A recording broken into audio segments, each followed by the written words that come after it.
Quiet, please.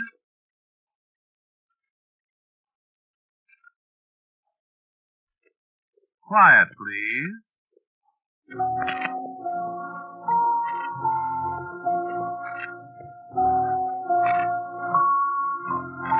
QuietPlease.org presents Quiet Please, which is written and directed by Wyllis Cooper and which features Paul Nero. Quiet Please for tonight is called A Mile High and a Mile Deep.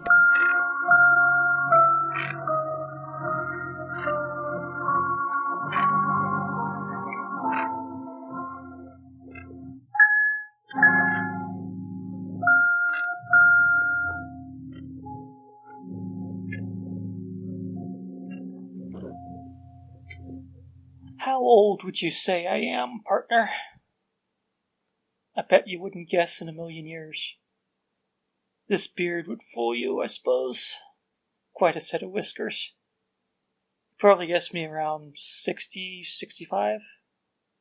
Well, I'm not 60, 65, partner.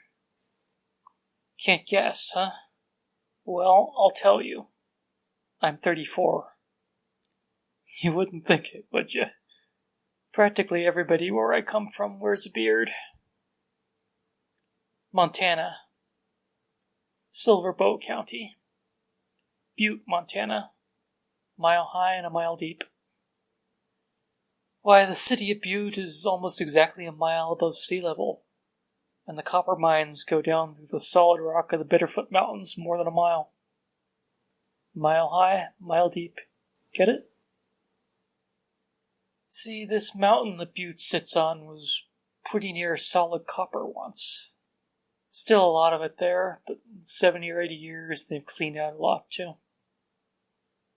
That mountain's like a honeycomb now, with drifts and stopes and tunnels and crosscuts going every which way down under. Miles and miles of tunnels, bored out of the living rock at about 1 million levels. Used to have a joke they'd tell visitors that went down in the mines. "Where's the nearest saloon?" one fellow'd say. The other would come right back. 1 mile from here, he'd say. 1 mile, straight up. True, too. Gives you a funny feeling, doesn't it? If you're underground, you can think about all the people up there, up top, riding around in their automobiles, buying groceries, talking to people, all that, and never giving you a thought, maybe. And if you're walking down Broadway, Mercury Street, Arizona Street, you could maybe give your imagination a workout sometime, thinking about the guys in hard hats way down there in the bowels of the mountains, pecking away at the seams of copper with 17,000 million billion tons of rock pressing down on them, with the heat sucking the sweat out of them and turning them into rags. Yeah, I should say so. Oh, it's different today. The mines are air-conditioned now, mostly. They've got ventilating plants 3/4 of a mile underground that'll serve a town of 2,000. Great big rooms of machinery 40, 50 feet high. Every bit of it brought down piece by piece, down a shaft maybe as big as your kitchen door. You'd be surprised what men and machinery can do, partner. And then again, you'd be surprised by what men and machinery can't do. A mile underground. I found out. I'll say I found out. I found out the hard way, partner.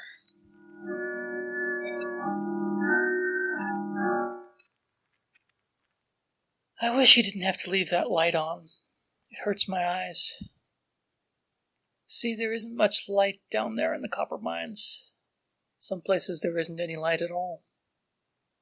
Some places there's just hot, heavy darkness. And silence. Like a grave. Only in a grave there's a nice heavy coffin to keep the earth from pressing down on you. Down there, there's nothing. Just the naked rocks. And they're awful close. You know, it's a curious thing.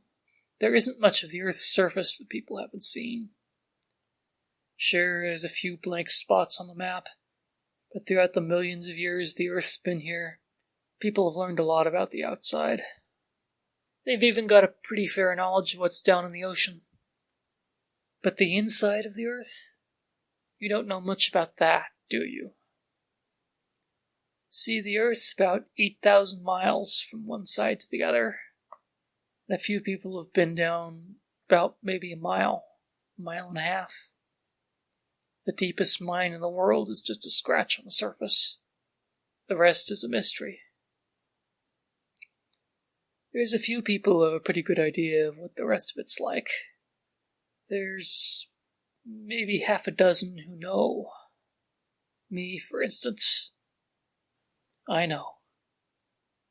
That's what I wanted to talk to you about.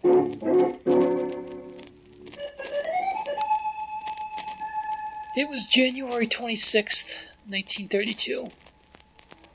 It doesn't seem like 16 years ago. It seems like 600. My father was assistant superintendent of one of the big mines. I had pretty much run of the place. They used to let me guide parties of tourists down below, take them down and answer all the silly questions, see they didn't get lost or smacked by a carload of ore or a loose shoe in the mud, you know. I knew that mine pretty well, about as well as anybody.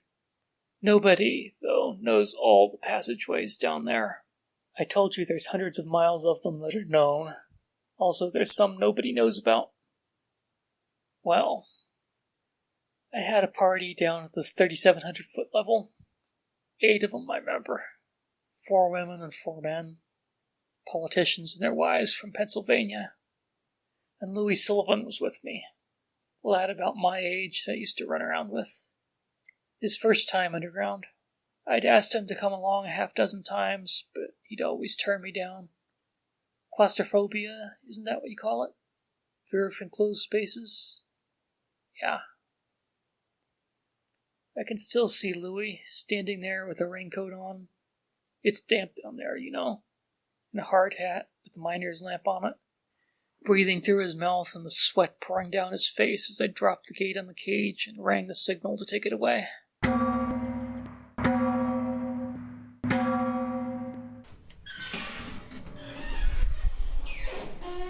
Hey, wait, ain't we going? The cage is pretty full, Louie. It'll be right down again. I don't like this, Link. Cut it out, Louie. Can't breathe down here. Keep your shirt on. We'll be out in a few minutes. I don't like the cage either. Well, it's the only way to get out. It goes too fast. You'll get used to it. Not me. You're never going to get me down here again. How long before the cage will be down again? A few minutes. Oh, say, you want to see something? See what? The Indian writing. What Indian writing? Over here in this crosscut. I don't want to see it. Come on, we've got time. You ought to see it. What is it? Nobody knows. When they headed into this crosscut about 8 years ago, they busted right into a tunnel that was already there. What? Yeah. Can you imagine that? 3,700 feet underground, a blind tunnel. You're crazy. I'm telling you, an Indian writing on the wall. I don't believe it. Come on and look. It's right here. I'll take your word for it, Link. No kidding. I won't get you lost. Come on. Well, you go first. Light your lamp. There's no light in there. Listen, Link. Come on. The cage will be back down in a minute. Hey, wait for me! Well, come on. Where are you? Where are you? Here, come on. Gee, don't go away like that, Link. Light your lamp. Here, I'll light it. Hold still. That's my last match. There. Okay? I don't like this place. Picture's right here. Where? Here, down close to the floor. See? Huh. See? The face? Yeah, it's horrible. Flames? People. Yeah, kinda scary. Did you say they found the place like this? Busted right into it.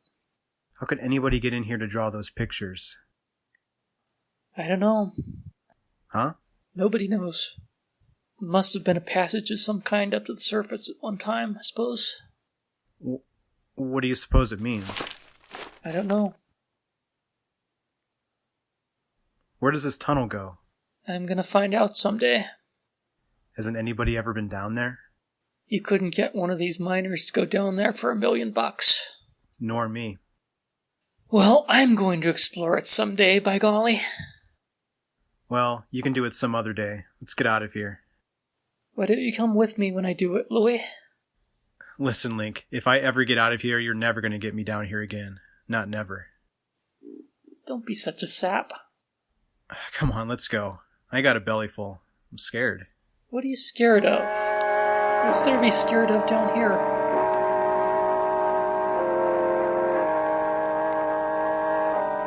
Sure. What was there to be scared of? The entrance to the lighted drift we'd come from was only 20 feet away. The cage to take us back to the surface would be there in a couple seconds. I stepped around a fall of rock that I knew like the back of my head, and there was the mouth of the passage.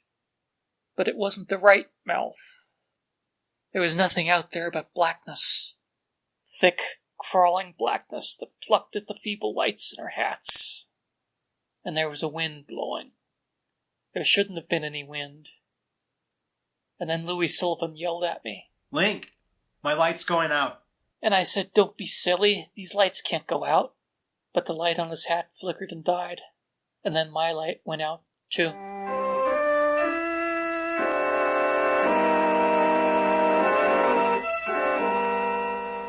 "16 years ago, this coming 26th of January. Little kids that were just out of their ditties then have grown up and gone away to that war you had and come back heroes. Girls that were still in their ditties have kids of their own now. People that were in what you might call the prime of life then have died of old age since. And I haven't seen... well, I'll tell you about that in a minute. You want to know what happened down there that afternoon? 2/3 of a mile below where the snow was falling and the people were going out about their business. Maybe you might have been in Butte that Tuesday afternoon.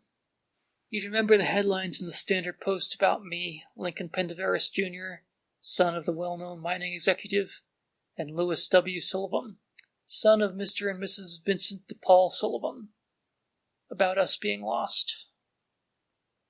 I heard about the search for us. It was one of the biggest, most fantastic searches in the history of Butte.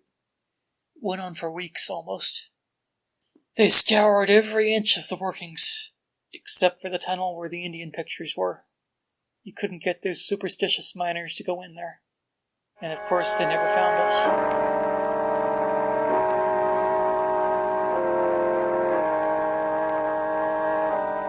I don't want to get excited and emotional about this, partner. It would be easy to, and maybe before I get through, I may blow my top. If I do, you just go along with me and listen. I don't know whether you're going to believe all this or not. I don't particularly care. I've got something to get off my chest, and that's what I'm up to. You can flip off your radio when I get done and say, that guy's nuts if you want to. It isn't going to make a particle of difference to me. I happen to believe what I'm telling you because I've seen it, but you make up your own mind. Only thing is, I want you to remember that I didn't get excited and holler at you, and I didn't try to scare you. So take it or leave it, partner. I'll personally feel a good bit better for having told you, and that's enough. So, our lights went out. So, we weren't where we thought we were at all. We were lost. 3,700 feet down in the earth. And I'm scared, and I know if I let Louis know I'm scared, there's going to be trouble, the way he is. So I said, give me a match, Louis, I said, and I'll light our lamps again. I haven't got any matches. And I remember the match I used before was my last one, so I didn't say anything for a minute. Pretty soon Louis began to cry in the dark, and I tried to shut him up. I said, "Hey, cut it out, Louie. We'll be down here after us in no time." And Louie kept right on crying and crying. And I said, "Louie, do you hear me? We'll be right out of here before dark. We'll ride on over to Meterville. We'll have a big Italian dinner," I said, "We'll have spaghetti and some of that hot sausage with peppers. And we'll have a big veal cutlet and ravioli. We'll get Dominic to bring out a bottle of Barbera." And all the time I'm talking, I'm getting hungrier and hungrier. Louis is sitting there in the dark crying. Mama. And I go on talking about food and red wine and stuff. Pretty soon I notice Louis isn't crying anymore. And I stop and I listen. And I figure I've talked him out of his crying for a while. I say, "How about it, Louis? You go for that, huh? That Meterville business?" Louis? Louis! Louis! Say something, will you? Has the guy fainted? Louis, where are you? Listen, Louis, don't do that to me. I can hear you breathing. That isn't Louis you hear, son. Who are you? Tom. Who? Tom McDonald. Tom McDonald. Where do you come from, Tom? Back there. Where's Louis? He went back there. Back where? Down the tunnel? Mm-hmm. By himself? Mm-hmm. Why, he was so scared. He's not scared anymore. Well, that's funny. Say, I'm sure glad you came, Tom. Sure. You got a match, Tom? Match? No. How am I going to light my lamp? I don't think you're going to light it. Well, how am I going to get out of here, then? What? I said, how am I going to get out of here, then? Oh. Why, I don't think you're going to get out of here, Link. What did you say? Come on with me. Where? With me. Come on. Where are we going? Back there. With Louis? With all of us. All of who? Come on, Link. Where are you? Right here. I hear you breathing, but I can't... That's not me, Link. What? Well, who else is here? Who is it I hear? Tom, answer me. Why, son, that's the earth you hear breathing. And that was when I remembered that Tom McDonald had been buried in a cave in the year before, and they'd never found his body. I sat there in the dark for a while, I guess, before I spoke again. You know, unless you've been down there, you haven't any idea how quiet it is that far underground. There isn't any echo when you speak. Your voice is just as flat as if you're talking into a blanket. And you think you hear things. You think you hear somebody walking in the dark, and you listen, and it's nothing but the blood pounding in your ears. You listen close, and you hear a sound you never heard before in all your life. The sound of your heart beating. And in the dark, with your matches gone, and somebody there with you that says he's a man who's been dead for a year. He didn't speak for a while either. I didn't know whether he was still there or not. I called to him. "Tom," I said. "Tom McDonald?" He didn't answer. He was letting me think things over. Letting me decide I'd better follow him if I ever hoped to get out of there. What did he mean, though? He didn't think I was going to get out? Where did he want me to go? I thought of the Indian pictures, the terrible face, the flames, the figures of the bearded men. What else was back there in that tunnel where Tom McDonald wanted me to go? I felt my hair begin to rise. He spoke again, right in my ear. Come on, Link. Get up.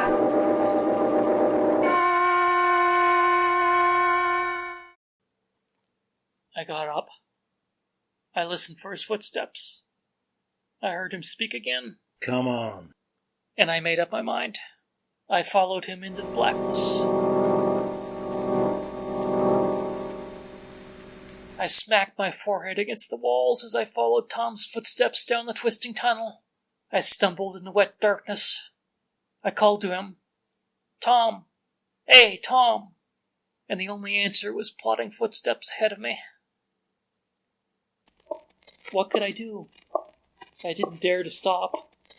I had to follow him. And we walked on, and it was always downhill, and I was so tired I could hardly take another step.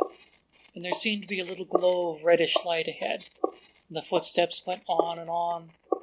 I wanted to stop and rest, but I could hear him ahead of me, and somehow I knew if I stopped I'd never catch up with him again. And then the footsteps halted, and the voice spoke again. Stop right there, Link. Are we nearly out of here, Tom? Be still. And the little reddish glow of lights began to glow brighter, and I looked ahead to see where it came from. I looked around to see who this was that was pretending to be a man dead for a year, and I looked around to find my friend who had disappeared into the darkness. And there wasn't anybody. I stood there alone, and the light got brighter and brighter, and I heard Tom's voice. Don't move, Link. And I heard Louis Sullivan's voice. Don't be afraid, Link. And the light got brighter and brighter, and I couldn't see anybody. And then suddenly it seemed like a great curtain was flung aside, and the place was brighter than day, brighter than 10,000 days.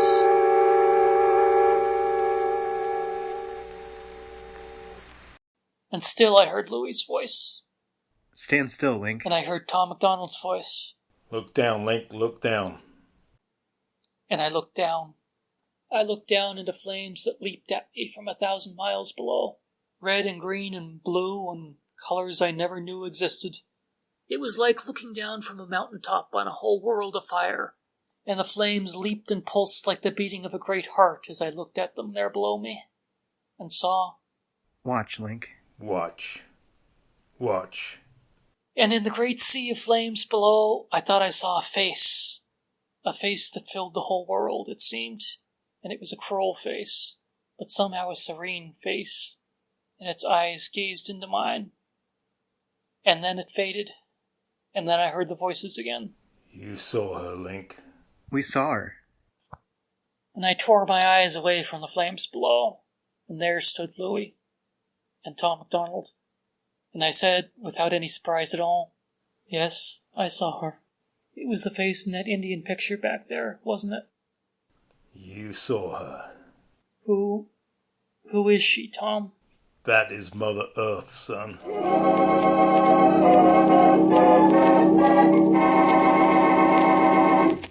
No, I wasn't surprised. Tom MacDonald stood there on the brink of that sea of flames, and looked at me, and talked to me, and I knew it was Tom MacDonald, even though I knew Tom MacDonald was dead. I recognized him. Tom MacDonald, when I knew him, had been clean-shaven. Now he was wearing a beard like some patriarch out of Holy Writ, but there was no doubt in my mind. I can hear that voice of his as a matter of fact as it had ever been. The Earth lives, son. The Earth lives just the same as we do. She gives us all the gifts she thinks are good for her children, and some of her gifts she's still keeping till we're ready for them. She's a good mother to us all, but when we don't do right, she can be a terrible mother.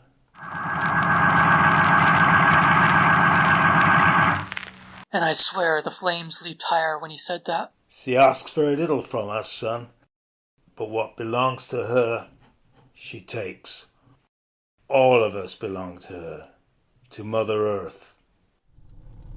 Then the sea of flames below us seemed to make a kind of great music. It was almost a voice, chanting something that I knew I ought to understand, but couldn't quite get. And as the flames reached higher again, and the music rolled at us in their light, I saw hundreds, thousands, millions of men and women standing there on that same ledge we were standing on, gazing down into the face of Mother Earth, dim in the raging fires.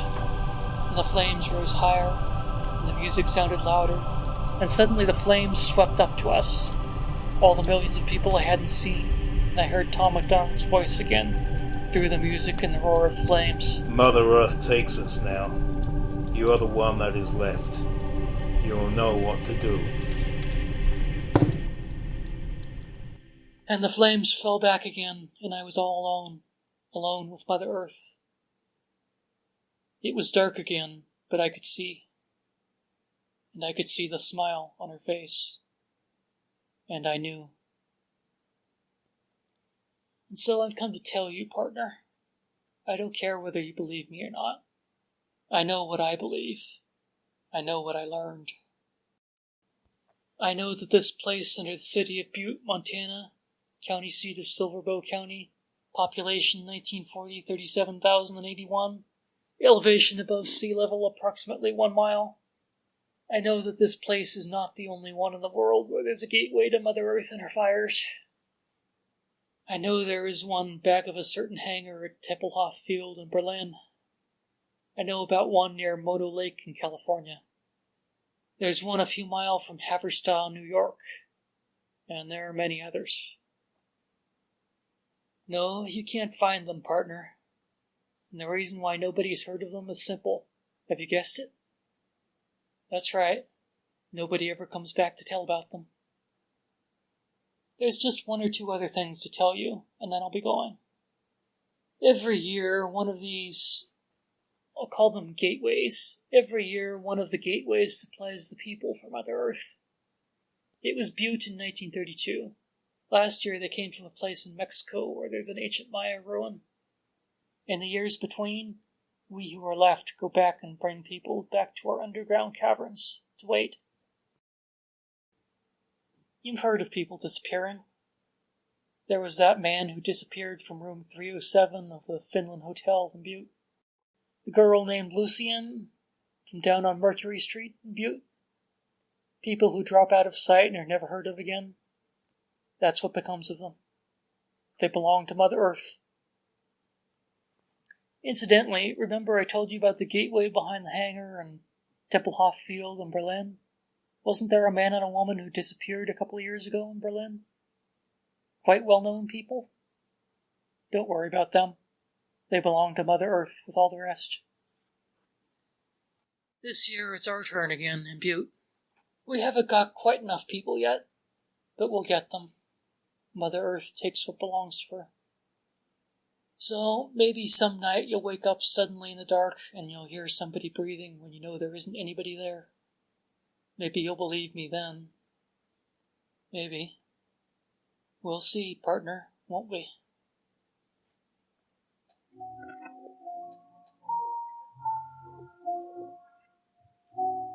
You have been listening to Quiet Please.